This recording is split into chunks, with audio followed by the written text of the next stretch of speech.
এটা এখন যদি শেয়ার করে দেয় বাসায় গিয়ে তার সন্তানকে ক্লাসটি দেখাতে পারবে। তো আমরা শুরু করতে চাচ্ছি আমাদের ক্লাস। তার আগে আমরা একটু দেখে নেই কে কে আমাদের সাথে যুক্ত হয়েছে।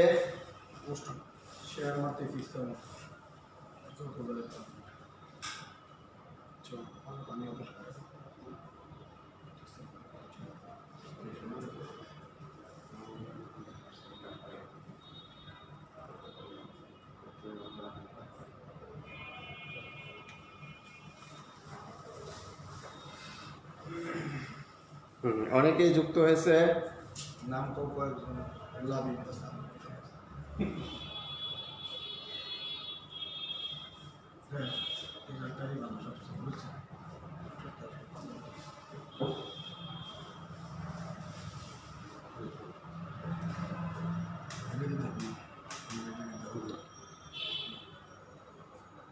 অনেকেই যুক্ত হয়েছে। ফাতিন, সৃষ্টি জারিন, লাবিব হাসান নীরব, নাদুস নদুস বয়, মারজান আক্তার, সাজিদা হোসেন, এশা, কানিসিবা। ধন্যবাদ সবাইকে। সায়না রহমান স্যার আজকে কী পড়াবেন বলছে।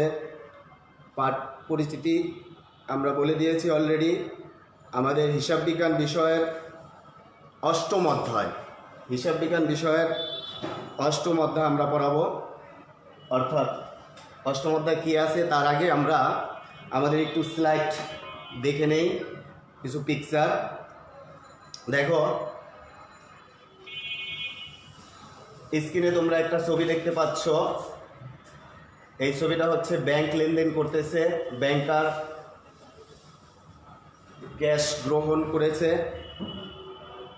আর একটা ছবি আমরা দেখতে পাচ্ছি নগদ অর্থের আদান প্রদান হচ্ছে, সর্বশেষ কার্ডের মাধ্যমে লেনদেন হচ্ছে, তাও আমরা দেখতে পাচ্ছি। অর্থাৎ নগদ এবং নগদ সংশ্লিষ্ট লেনদেন এটা কিসের সাথে রিলেটেড? নগদান বইয়ের সাথে রিলেটেড। তাহলে আমরা আমাদের আজকের পাঠ নগদান বই।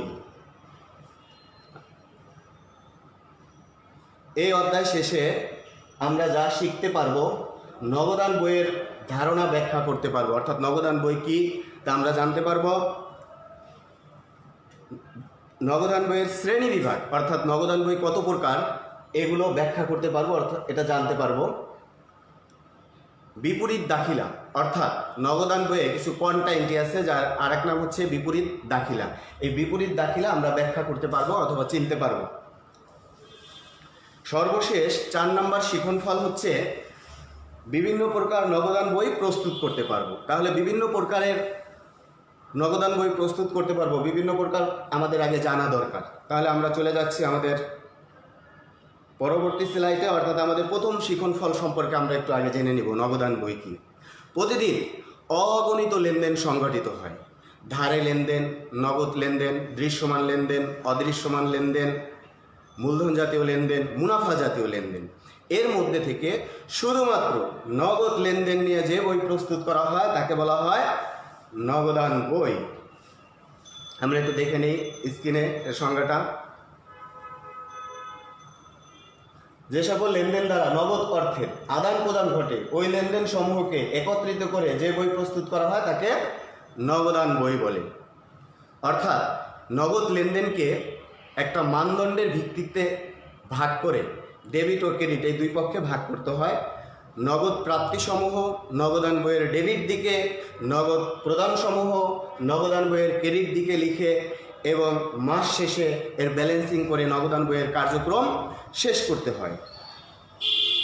শিক্ষার্থী বন্ধুরা, আমরা যেহেতু চিনলাম যে নগদ লেনদেন নিয়ে নগদান বই প্রস্তুত করা হয়, আমি এখন একটা উদ্দীপক দিব।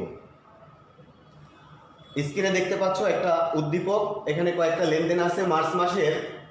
এই লেনদেনগুলোর মধ্যে থেকে কোনগুলো নগদ লেনদেন এবং কোনগুলো অনগদ বা ধারে লেনদেন তোমরা একটু খুঁজে বের করবে। এজন্য আমি তোমাদের কাছে একটা প্রশ্ন রেখে কমেন্ট সেকশনে চলে যাব।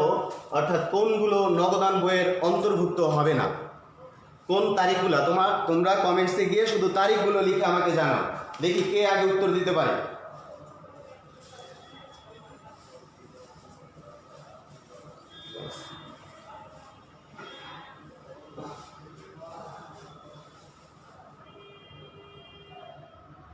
শিফা আহমেদ, নাবিল, মাহমুদ হাসান,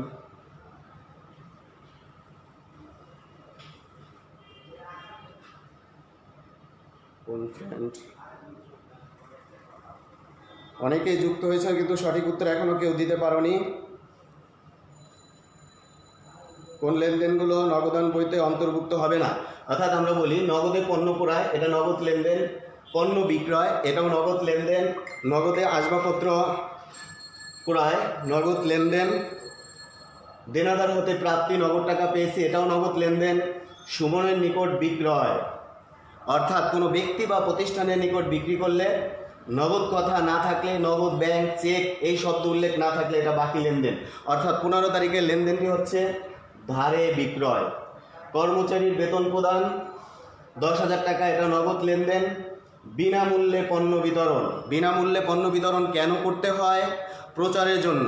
কোনো মহিলা যদি তার চেহারাটাকে অ্যাপিয়ারেন্স করতে চায়, সুন্দর করতে চায়, তাহলে তার কোনো বিউটি পার্লারে যেতে হয়। সে এত সুন্দর করে সেজে গুজে আসছে, অথচ প্রাকৃতিক দুর্যোগ, রোদ বৃষ্টি ঝড়, এটা তো কারো কাছে বলে আসে না। মুহূর্তের মধ্যেই তার মেকআপটা নষ্ট হয়ে গেছে, তার মনের মধ্যে একটা বিরক্তি ভাব সৃষ্টি হয়েছে, দেখ অনুষ্ঠানেই যাব না। এটার হাত থেকে রক্ষা করার জন্য বাজারজাতকারী নতুন নতুন প্রোডাক্ট নিয়ে আমাদের সামনে হাজির হয়েছে। সুন্দরী হতে চান, মেকআপ ছাড়াই সুন্দরী, অ্যারোমা বোটানিকের ফেস ওয়াশ ইউজ করুন। এটার নাম হচ্ছে বিজ্ঞাপন। তাহলে বিজ্ঞাপন হচ্ছে পণ্যের প্রচারের জন্য করা হয়। এখন এর ফলে যদি নগদ টাকা হ্রাস পায় তাহলে এটা নগদ লেনদেন হতো। অর্থাৎ এখানে পণ্য বিতরণ করা হয়েছে। পণ্য নষ্ট হলো, ভেঙে গেল, চুরি হলো, এই সমস্ত কারণে পণ্য হ্রাস পেলে ক্রয় হিসাব ক্রেডিট করতে হয়। অর্থাৎ বিজ্ঞাপন হিসাব ডেবিট, ক্রয় হিসাব ক্রেডিট। অর্থাৎ এটার মধ্যে নগদ শব্দ নেই, সো এটা নগদ লেনদেন না। 29 তারিখে ধারে বিক্রয়। ধারে বিক্রয় মানে বাকিতে বিক্রয়, আমরা জানি। দেনাদার হিসাব ডেবিট, বিক্রয় হিসাব ক্রেডিট, এটাও ধারে লেনদেন। তাহলে আমরা একটু দেখে নিব ধারে লেনদেনগুলো কয়টা। আমি তোমাদের স্ক্রিনে একটু দেখাচ্ছি। সুমনের নিকট বিক্রয়, বিনামূল্যে পণ্য বিতরণ, ধারে বিক্রয়, এই লেনদেনগুলো হচ্ছে অনগদ লেনদেন বা ধারে লেনদেন। শিক্ষার্থীরা, আমরা যখন একটা সৃজনশীল প্র্যাকটিস করব তখন ক নাম্বারের জন্য আসে অনগদ লেনদেনের পরিমাণ নির্ণয় করো, কখনো কখনো আসে ধারে লেনদেনের পরিমাণ নির্ণয় করো। তো এখন ধারে লেনদেন আর অনগদ লেনদেনের মধ্যে পার্থক্য আছে, অনেকেই এক করে ফেলে। একটু ধরে নাও, সুমনের নিকট ধারে বিক্রি করছো বর্তমানে বাকিতে, বাট একটা নির্দিষ্ট সময় শেষে এই ধারের টাকাটা কিন্তু অবশ্যই আমরা পাবো। অর্থাৎ বর্তমানে বাকিতে, ভবিষ্যতে যদি নগদে হয় তাহলে এই লেনদেনকে বলা হয় ধারে লেনদেন। তাহলে এই একটা, অর্থাৎ 15 তারিখের লেনদেনটি এবং 29 তারিখের লেনদেনটি হচ্ছে ধারে লেনদেন। যদি অনগদ লেনদেনের পরিমাণ নির্ণয় করতে বলে, অনগদ লেনদেন মানে হচ্ছে যেটা বর্তমানেও নগদ না, ভবিষ্যতেও নগদ না, কখনোই নগদ হতে পারে না, এটাকে বলা হয় অনগদ লেনদেন। যেমন বিনামূল্যে পণ্য বিতরণ, আমরা যে বিজ্ঞাপন বাবদ টাকা না দিয়ে পণ্য দিয়েছি, অর্থাৎ আমাদের খরচ হয়ে গেছে, এখানে কোনো নগদের সম্ভাবনা নাই, ভবিষ্যতেও নগদ টাকা দিতে হবে না, তাই এটা হচ্ছে অনগদ লেনদেন। তো আবার অনেক সময় বলে যে সমস্ত লেনদেনগুলো নগদান বইতে অন্তর্ভুক্ত হবে না তার জাবেদা দাখিলা দাও। তাহলে আমরা এই 3টা লেনদেনের একটু জাবেদা দাখিলা দেখাবো। প্রথমটা জাবেদা কিভাবে লিখতে হয়, এখানে দেখো একটা ছক দেওয়া আছে। প্রথমে বছর, মাস, তারিখ। 15 তারিখের লেনদেন, এটা জাবেদাটা হচ্ছে দেনাদার সুমন হিসাব ডেবিট, বিক্রয় হিসাব ক্রেডিট। টাকার অ্যামাউন্ট সেম বসে যাবে, ডেবিটে যে টাকা, ক্রেডিটে ওই সমপরিমাণ টাকা আমরা দেখিয়ে দিলাম। এবার 25 তারিখের লেনদেনটা একটু দেখো, এটা জাবেদা কি? বিজ্ঞাপন হিসাব ডেবিট, ক্রয় হিসাব ক্রেডিট। বিজ্ঞাপন হচ্ছে ব্যয়, ব্যয় বৃদ্ধি পেয়েছে এই কারণে ডেবিট, ক্রয় হিসাবও ব্যয়, কিন্তু এই ব্যয়ের ফলে ব্যয় হ্রাস পেয়েছে, ব্যয় হ্রাস পেলে ক্রেডিট করতে হয়। সমপরিমাণ টাকাটা আমরা ডেবিটের টাকা ডেবিটের ঘরে, ক্রেডিটের টাকা ক্রেডিট ঘরে বসিয়ে দিব। 29 তারিখে ধারে বিক্রয়। ধারে বিক্রি করলে দেনাদার সৃষ্টি হয়, অর্থাৎ দেনাদার নামক সম্পদ বৃদ্ধি পায়। দেনাদার হিসাব ডেবিট, বিক্রয় হিসাব ক্রেডিট, ডেবিট টাকা ডেবিট ঘরে, ক্রেডিট টাকা ক্রেডিট ঘরে।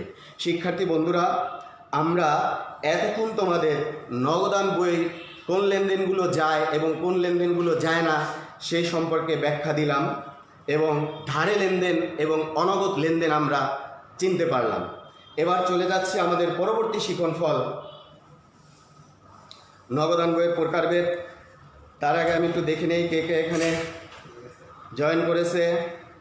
স্যার আমিও আছি, প্রেজেন্ট।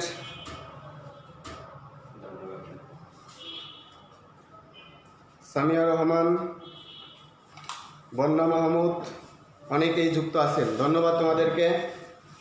চলে যাচ্ছি পরবর্তী স্লাইডে, অর্থাৎ নগদান বইয়ের প্রকারভেদ। তোমরা দেখতে পাচ্ছ নগদান বই 4 প্রকার।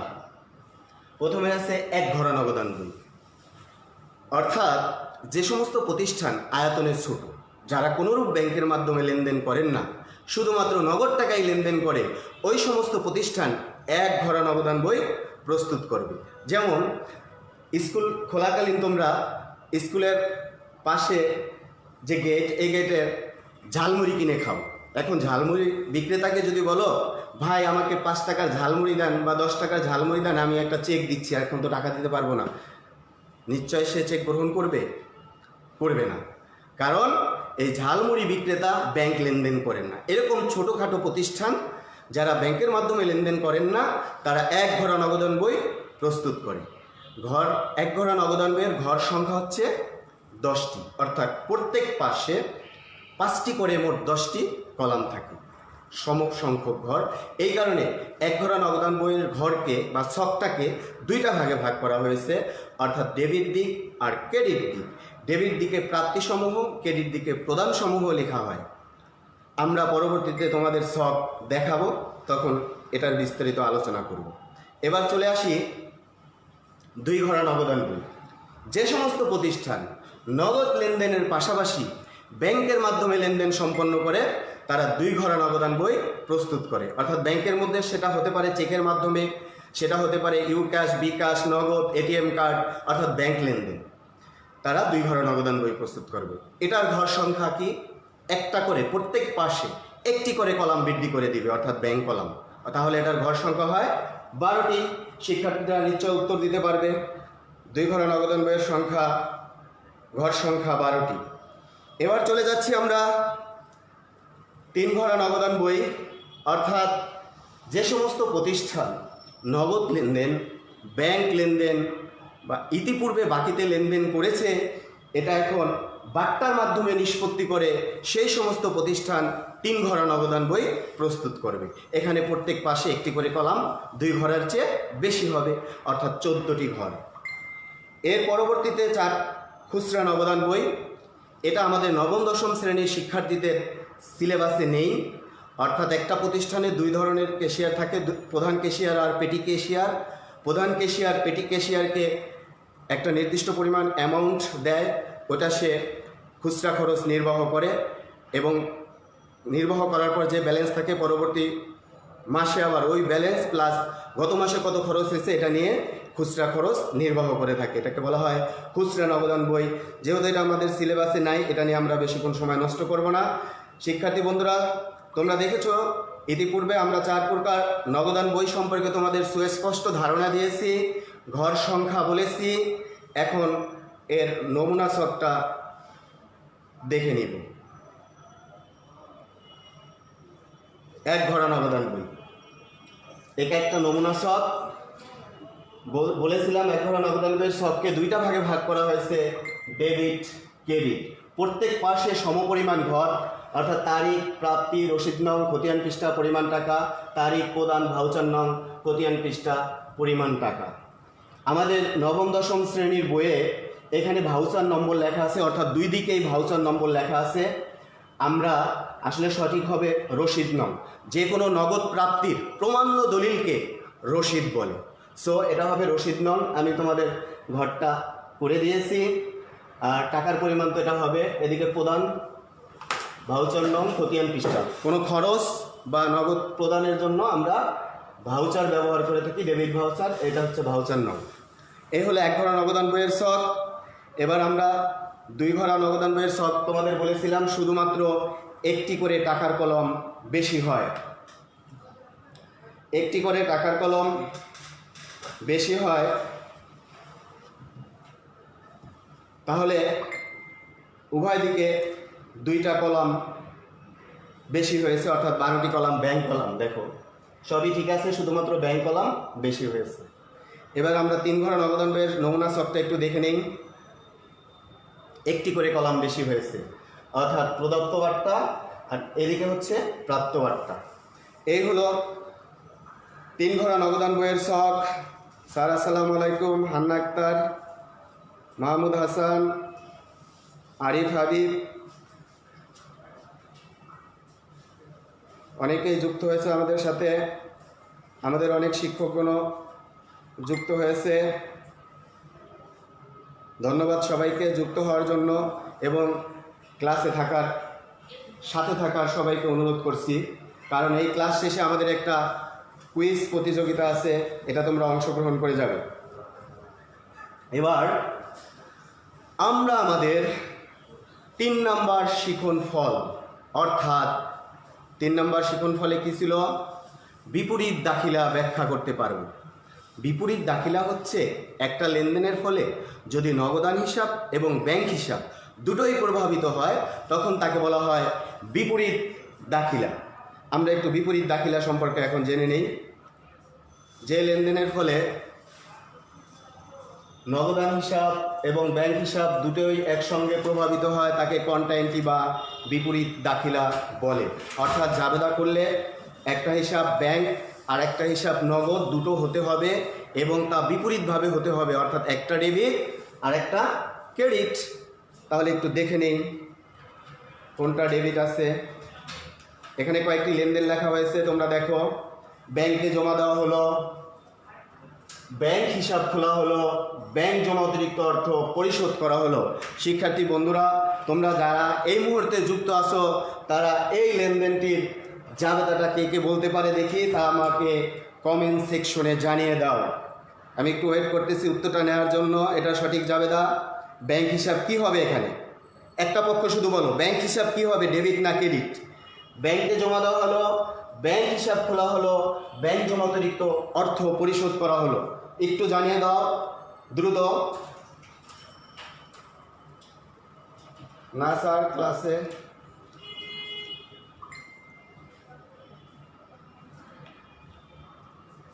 সানজিদা হোসেন স্যার দেখতেছি না। যান্ত্রিক ত্রুটি হতে পারে। 9 আসো।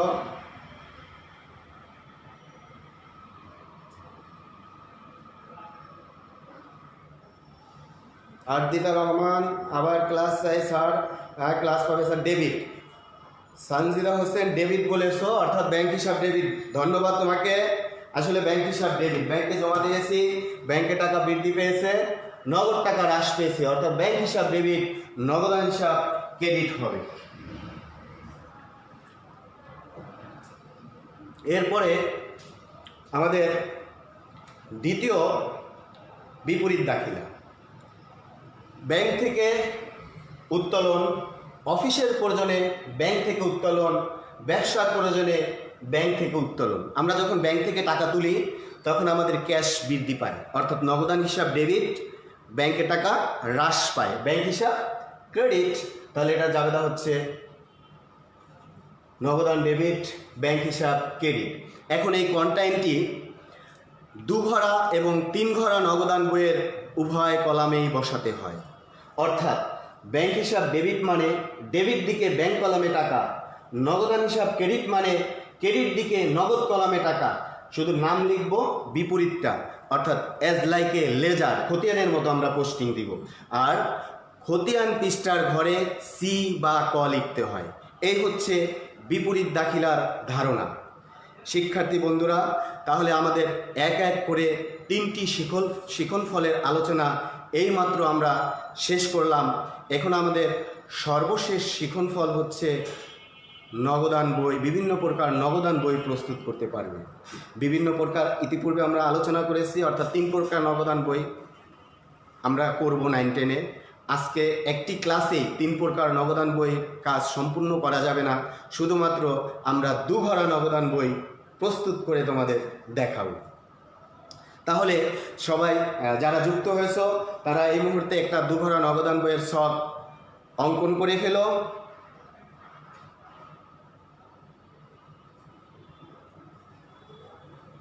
স্ক্রিনে একটা উদ্দীপক লিখেছি। এই উদ্দীপক দিয়েই আমরা দুঘরা নগদান বই প্রস্তুত করব। উদ্দীপকটা একটু পড়ে শোনাচ্ছি। হাতে নগদ ও ব্যাংক জমা, টাকার অ্যামাউন্ট দেয়া আছে, পণ্য ক্রয় বাবদ চেক প্রদান, চেক মারফত বিক্রয়, ব্যাংক থেকে উত্তোলন, প্রাপ্য বিলের অর্থ ব্যাংকের মাধ্যমে আদায়, শফিকের নিকট পাওনা বাবদ চেক প্রাপ্তি, আসবাবপত্র ক্রয় বাবদ নগদ এত, চেক এত। ব্যাংকে জমা দেওয়া হলো, মালিক ব্যবসা থেকে উত্তোলন করলো, পণ্য উত্তোলন, আসবাবপত্রের অবচয় ধার্য করা হলো, ব্যাংক সুদ ধার্য করা হলো। অর্থাৎ যে লেনদেনগুলো আমরা তোমাদের দিয়েছি সবগুলোই কি নগদান বইতে অন্তর্ভুক্ত হবে? নিশ্চয় না। কারণ একটা অঙ্ক করতে গেলে ক নম্বর প্রশ্নে বলে দেয় যে লেনদেনগুলো নগদান বইতে অন্তর্ভুক্ত হবে না তার পরিমাণ নির্ণয় করো, অথবা তার জাবেদা নির্ণয় করো, অথবা অনগদ লেনদেনের পরিমাণ নির্ণয় করো। তোমরা দেখতে পাচ্ছ এই স্ক্রিনে লাল কালি দিয়ে লেখা দুইটি পরপর এন্ট্রি আছে, অর্থাৎ লেনদেন আছে। একটা হচ্ছে পণ্য উত্তোলন, আর একটা হচ্ছে আসবাবপত্রের অবচয় ধার্য করা হলো। পণ্য উত্তোলন করলে উত্তোলন হিসাব ডেবিট, ক্রয় হিসাব ক্রেডিট। অর্থাৎ এই লেনদেনের কোথাও নগদ বা ব্যাংক শব্দটি নেই, সো এটা নগদান বইয়ে অন্তর্ভুক্ত হবে না। আসবাবপত্রের অবচয় ধার্য করা হলো, এটা জাবেদা হচ্ছে অবচয় হিসাব ডেবিট, পুঞ্জীভূত অবচয় ক্রেডিট। এটার মধ্যে নগদ বা ব্যাংক শব্দটি কোথাও নেই, এটাও নগদান বইতে অন্তর্ভুক্ত হবে না। তো ক নম্বরে যদি চায় অনগদ লেনদেনের পরিমাণ নির্ণয় করো, এই দুটি লেনদেনই হচ্ছে অনগদ লেনদেন, আমরা যোগ করে দিব।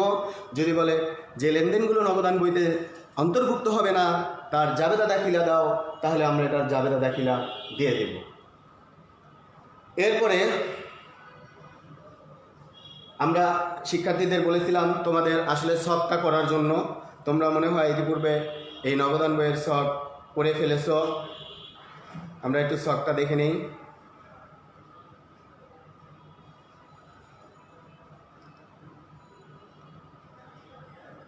দুঘরা নগদান বইয়ের শখ, প্রতিষ্ঠানের নাম আগে লিখতে হবে।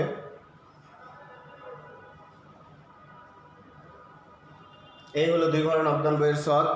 যারা শখ এঁকেছ সব ঠিকঠাক আছে কিনা এখান থেকে দেখে নাও। এরপর আমরা একটা একটা করে এন্ট্রি নগদান বইতে পোস্টিং দিব। অর্থাৎ নগদান বইয়ের দুইটি কাজ, একটা হচ্ছে পোস্টিং দেওয়া, আর একটা হচ্ছে ব্যালেন্সিং করা। নগদান বইয়ের কাজ হচ্ছে দুইটা, পোস্টিং, ব্যালেন্সিং।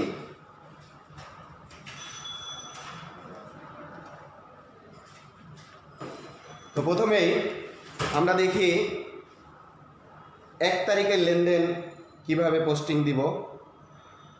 1 তারিখে আছে হাতে নগদ ও ব্যাংক জমা এত টাকা। অর্থাৎ গত মাসের যে ব্যালেন্স, এটা চলতি মাসের শুরুতে নিয়ে আসার জন্য আমরা ব্যালেন্স বিডি লিখে ডেবিট দিকে নগদ টাকা নগদ কলামে এবং ব্যাংক টাকা ব্যাংক কলামে। যদি ব্যাংক জমা অতিরিক্ত থাকতো তাহলে ক্রেডিট দিকে ব্যালেন্স বিডি লিখে ব্যাংকের ঘরে টাকা লিখতাম।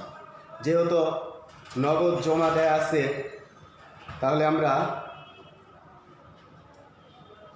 ডেবিট দিকে লিখব। প্রথমে বছর, তারপরে হচ্ছে মাস, তারিখ, ব্যালেন্স বিডি, নগদ টাকা নগদের ঘরে 7,000, ব্যাংকের টাকা ব্যাংকের ঘরে। তাহলে প্রথম এন্ট্রি আমাদের পোস্টিং দেওয়া শেষ। যারা ছক এঁকেছ ছক এঁকে তোমরাও পোস্টিং দিয়ে দাও, তাহলে নগদান বইটা করা হয়ে যাবে। 2 তারিখের লেনদেন পণ্য ক্রয় বাবদ চেক প্রদান। অর্থাৎ তোমরা জানো এদিকে হলো প্রদান সাইড, প্রাপ্তি সাইড। তাহলে চেক প্রদান করলে নিশ্চয় ক্রেডিট দিকে বসবে, আর চেক ব্যাংকের ঘরে টাকা। তো এভাবে বসানো যায়। আর আমরা খতিয়ানের মতো পোস্টিং দিব। এজন্য আমরা একটু মুখে মুখে জাবেদাটা করে নেই। কি করা হয়েছে? ক্রয় করা হয়েছে। ক্রয় হিসাব কি হিসাব? ব্যয় হিসাব। ক্রয় করলে কি হয়? ব্যয় বৃদ্ধি পায়। ব্যয় বৃদ্ধি পেলে কি করতে হয়? ডেবিট। অর্থাৎ ক্রয় হিসাব ডেবিট আর ব্যাংক হিসাব ক্রেডিট। তো জাবেদার মধ্যে ব্যাংক হিসাব ক্রেডিট হয়েছে, এর মানে আমরা ক্রেডিট দিকে ব্যাংক কলমে টাকা লিখব। মার্চ 2 ক্রয় হিসাব, ব্যাংক কলমে 4,000 টাকা লিখে দিলাম।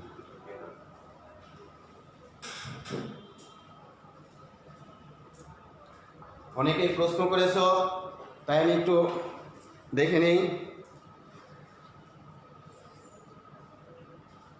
তানিশা, এটা কয়টি দিয়েছিলাম? আরিফ হাবিব, আমিও বুঝি নাকি? মান্নান ভাই আমাদের সাথে যুক্ত হয়েছে 32 নং ওয়ার্ডের কাউন্সিলর এম এ মান্নান ভাই। ধন্যবাদ মান্নান ভাই আপনাকে। চুপচাপ ক্লাস করে অনেকেই বলেছে।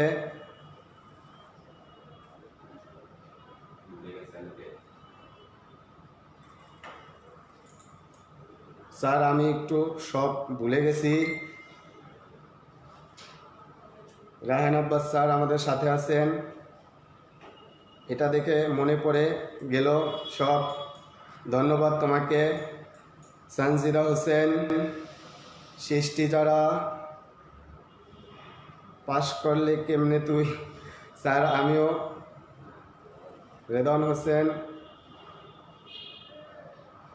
আমার সাথে যুক্ত হয়েছে আমার শ্রদ্ধেয় বড় ভাই, মোহাম্মদপুর বিশ্ববিদ্যালয় কলেজের অ্যাকাউন্টিংয়ের লেকচারার শরাফউদ্দিন ভাই। ধন্যবাদ ভাই আপনাকে। আশফাক আলী খান, ধন্যবাদ আশফাক আলী। টিএ ওসমানী যুক্ত হয়েছো, তোমাকে ধন্যবাদ। স্যার আমি আছি কিন্তু, হ্যাঁ দেখতে পাচ্ছি তুমি আছো। স্যার আমিও আছি, ধন্যবাদ সাথে থাকার জন্য। স্যার আসসালামু আলাইকুম, আমি আব্দুল্লাহ। হ্যাঁ আব্দুল্লাহ, দেখতে পাচ্ছি তোমাকে। চলে যাচ্ছি আমাদের পরবর্তী লেনদেনের পোস্টিংয়ে। তো পরবর্তী লেনদেনটা আমরা একটু দেখে নেই স্লাইডে। ওদিক টাকা লাগবে না, এদিক টাকা ওই টেপো, এদিক টাকা এটাকে টেপো, ওদিক টাকায় টেপো।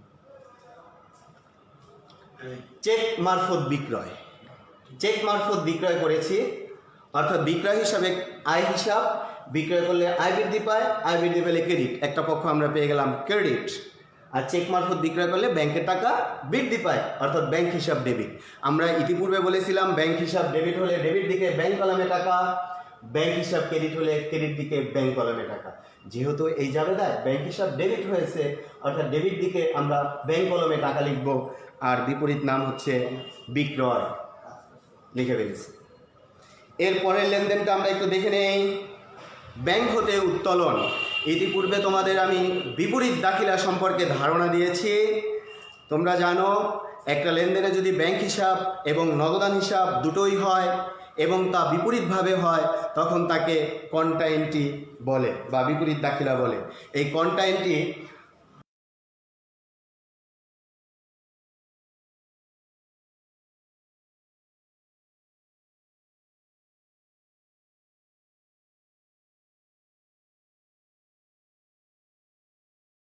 থেকে উত্তোলন করলে নগদান হিসাব ডেবিট। এরপরে পরের লেনদেনটা আমরা একটু দেখে নেই।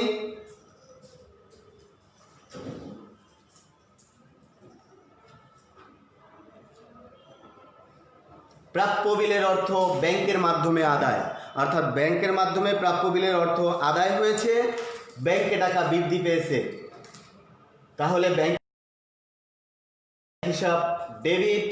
প্রাপ্য বিল হচ্ছে সম্পদ, সম্পদ হ্রাস পেয়েছে, ক্রেডিট, অর্থাৎ ব্যাংক ডেবিট, প্রাপ্য বিল ক্রেডিট। ইতিপূর্বে তোমাদের বলেছিলাম ব্যাংক ডেবিট মানে ডেবিট দিকে ব্যাংক কলামে টাকা, আর প্রাপ্য বিল ক্রেডিট মানে আমরা বিপরীত দাখিলা এখানে লিখব। তো আমরা একটা বসিয়ে দেই, প্রাপ্য বিল হিসাব ব্যাংকের ঘরে টাকা। 10 তারিখের লেনদেন আমাদের অলরেডি পোস্টিং দেওয়া শেষ। এরপর আমরা চলে যাই পরবর্তী লেনদেন। শফিকের নিকট হতে পাওনা বাবদ চেক প্রাপ্তি। চেক পেলে ব্যাংকে টাকা বৃদ্ধি পায়, অর্থাৎ ব্যাংক হিসাব ডেবিট, আর শফিক হচ্ছে দেনাদার শফিক হিসাব ক্রেডিট, সম্পদ হ্রাস পায়। তাহলে এটা আমরা পোস্টিং দিয়ে দেই, শফিক হিসাব ব্যাংকের ঘরে টাকা। এর পরবর্তী লেনদেন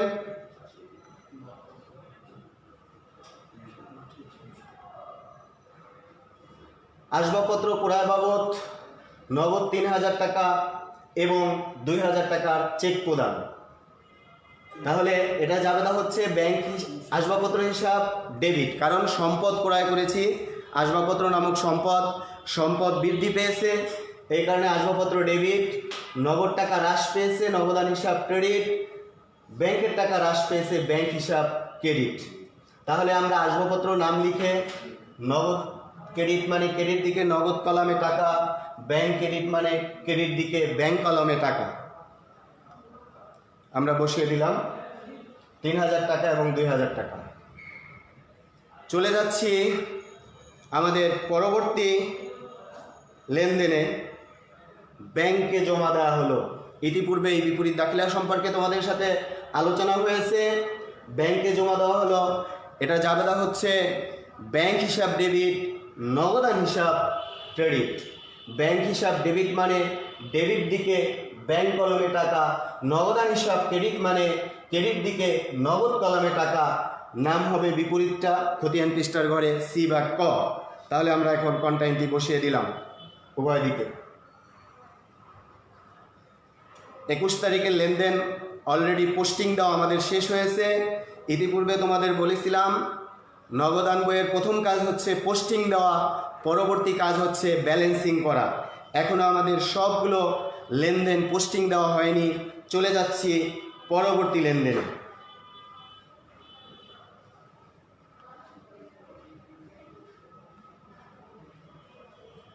মালিক ব্যবসা থেকে উত্তোলন করলেন 1500 টাকা। এই ক্ষেত্রে উত্তোলন হিসাব ডেবিট, নগদান হিসাব ক্রেডিট। নগদ টাকা হ্রাস পেয়েছে, নগদান হিসাব ক্রেডিট মানে ক্রেডিট দিকে নগদ কলামে টাকা, নাম হবে উত্তোলন। আমরা অলরেডি বসিয়ে দিয়েছি 1500 টাকা। তাহলে 26 তারিখের লেনদেন আমাদের পোস্টিং দেওয়া শেষ। তার আগে একটু দেখে নিই কে কি কমেন্টস করেছে।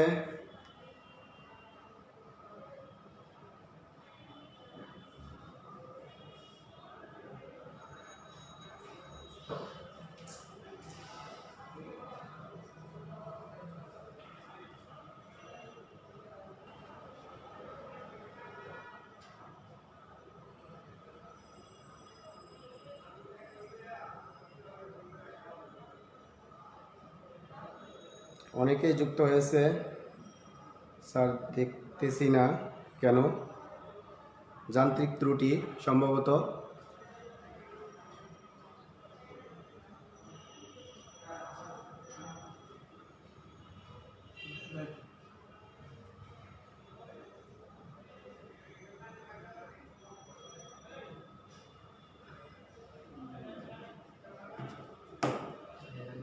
যাই হোক, 26 তারিখের লেনদেন আমাদের পোস্টিং দেওয়া শেষ।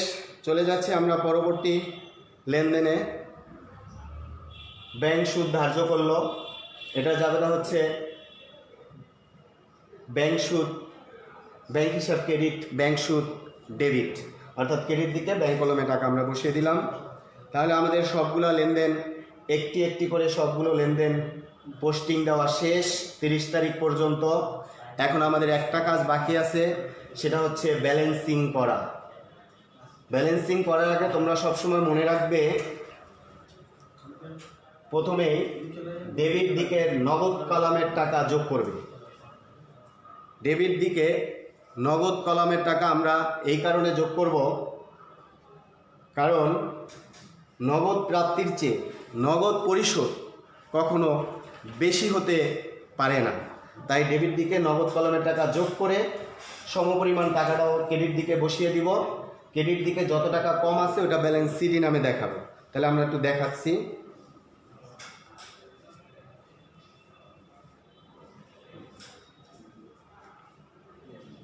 এই যে 14,000 টাকা অলরেডি এখানে বসিয়ে দিয়েছি।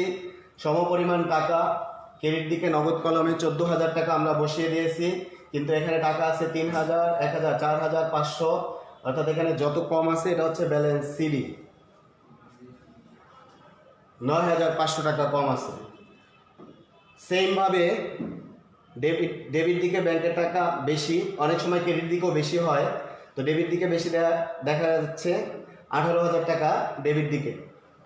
এই সমপরিমাণ টাকা আমরা ক্রেডিট দিকে ব্যাংক কলমে বসিয়ে দিব। ক্রেডিট দিকে যত টাকা কম আছে এটা যে মাসের অঙ্ক করব ওই মাসের শেষ তারিখে ব্যালেন্স সিডি নামে দেখাতে হবে। ব্যালেন্স সিডি 3500 টাকা। এখন এই সিডির টাকাটা পরবর্তী মাসে 1 তারিখে ব্যালেন্স বিডি হবে তার উল্টা দিকে, অর্থাৎ আমাদের এদিকে সিডি হয়েছে ক্রেডিট দিকে, বিডি হবে ডেবিট দিকে পরবর্তী মাসের 1 তারিখে। তাহলে পরবর্তী মাস মার্চের পরে হচ্ছে এপ্রিল, অর্থাৎ এপ্রিল 1। নগদ 9500 নগদের ঘরের নিচে, ব্যাংকের ঘরের নিচে। এই হলো আজকের দুঘরা নগদান বই। অর্থাৎ আমরা যে 4টা শিখনফল শুরু থেকে তোমাদের বলেছিলাম, এই 4টা শিখনফলের মধ্যে বিভিন্ন প্রকার নগদান বই প্রস্তুতকরণ ছিল। এর মধ্যে আমরা দুঘরা নগদান বই প্রস্তুত সম্পন্ন করেছি। এখন এত সময় তোমাদের সাথে যে আলোচনা করলাম এবং নগদান বই প্রস্তুত করলাম, এর থেকে একটু মূল্যায়ন দরকার আছে।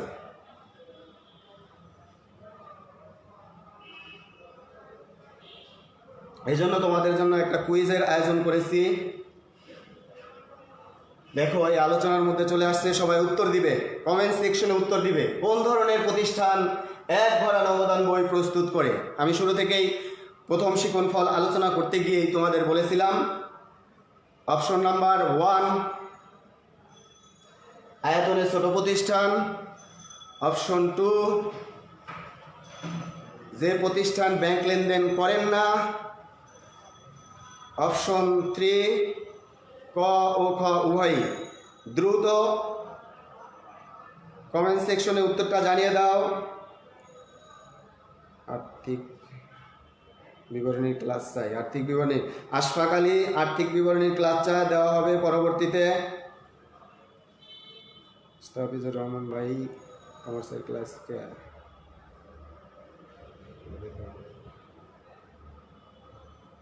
স্যার আমি শিহাব, ধন্যবাদ শিহাব তোমাকে। অ্যান্সার বলো। ক বলেছে কে? নিজ বিজয়, এমডি অমায়ের 3 নাম্বার হবে, মাহমুদ হাসান 3 নাম্বার হবে, ক খ উভয়ই, সাদিয়া ইসলাম 3 নাম্বার হবে, মাহমুদ হাসান 3 তুমি একবার বলেছ, রিয়া বলছে 1 3 3 3 অনেকেই 3 নাম্বার উত্তর বলছে। স্যার সি নাম্বার হবে। ক নাম্বার হবে বলছে সায়না রহমান। আমি একটু সবার কমেন্টসটা দেখে তারপর অ্যান্সারটা বলবো। আশফাক আলী গ। আশফাক আলী তোমাকে অনেক অনেক ধন্যবাদ, কারণ অ্যান্সার হবে গ। আয়তনে ছোট প্রতিষ্ঠান 1 ঘরা নগদান বই প্রস্তুত করে।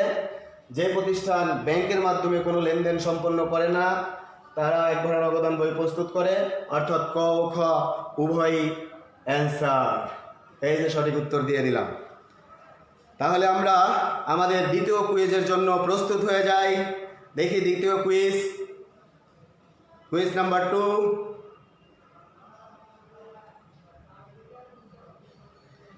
পণ্য বিক্রয় করে বিল পাওয়া গেল, এটি 2 ঘরা নগদান বইয়ের কোন দিকে যাবে?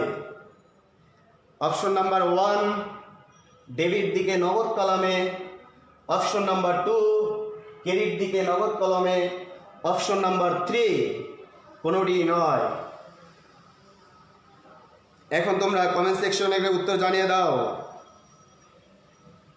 স্যার আমি কিন্তু পারি, ভুলে গেছি। ঠিক আছে, মনে করো তুমি। Option number 2 Osmani, option number 2 credit দিকে নগদ কলমে। দেখি আরো সবাই জানিয়ে দাও। ক ডেবিট দিকে নগদ কলমে, কে লিখেছে? ঠিক আছে, মনে করো তুমি। অপশন নাম্বার 2 স্যার 3 কোনোটি নয় বলছে। 3 নাম্বার কে বলছে? Omayet, Bappi 3। Thank you sir. Ashfaq Ali, Sadia Islam 1 number answer বলেছে। মাহমুদ হাসান 3 নাম্বার অ্যান্সার বলেছে। সৃষ্টি যারা ক নাম্বার অ্যান্সার বলেছে। আয়ন আফরিন 3 নাম্বার অ্যান্সার বলেছে। শিহাবুদ্দিন ও সি নাম্বার অ্যান্সার বলেছে, অর্থাৎ 3। কানিস ইভা 3 নাম্বার। রেজা, খুশিয়া রেজা। আরদিতা কেউ কেউ লিখছে এ। না স্যার, হবে কি হবে বলে দিচ্ছি একটু পরে, তারপরে আমি একটু কমেন্টসগুলো দেখে নিই। আনাস মোহাম্মদ মৌহিব অ্যান্সার 2। মোহাম্মদ মৌহিব বলছে অ্যান্সার 2। আমি এখনও সঠিক অ্যান্সার বলছি না, কোনোটাই হবে না বাপ্পি। ক হবে, 3 হবে, আসলে যাই হোক, অনেকেই অনেক অ্যান্সার দিয়েছ। পণ্য বিক্রয় করে বিল পাওয়া গেল, এটি 2 ঘর নগদান বইয়ের কোন দিকে বসবে? এটার সঠিক জাবেদা হচ্ছে প্রাপ্য বিল ডেবিট, বিক্রয় হিসাব ক্রেডিট। অর্থাৎ এই লেনদেনে কোথাও নগদ ব্যাংক শব্দ নেই, সো এটা নগদান বইয়ের কোনো কলামেই যাবে না, অর্থাৎ কোনোটি নয় অ্যান্সার সঠিক। যারা 3 নাম্বার দিয়েছো তাদের অসংখ্য ধন্যবাদ। অ্যান্সার 3, অর্থাৎ গ নাম্বার অ্যান্সার। তাহলে আজকে আমরা আমাদের কুইজ পর্ব শেষ করলাম। এখন শিক্ষার্থীদের একটা বাড়ির কাজ দিব। বাড়ির কাজ কতগুলো লেনদেন দিলাম, এই লেনদেন থেকে তোমরা 2 ঘর নগদান বই প্রস্তুত করে নাম ঠিকানা লিখে আমার ইনবক্সে মেসেঞ্জারে পাঠিয়ে দিতে পারো।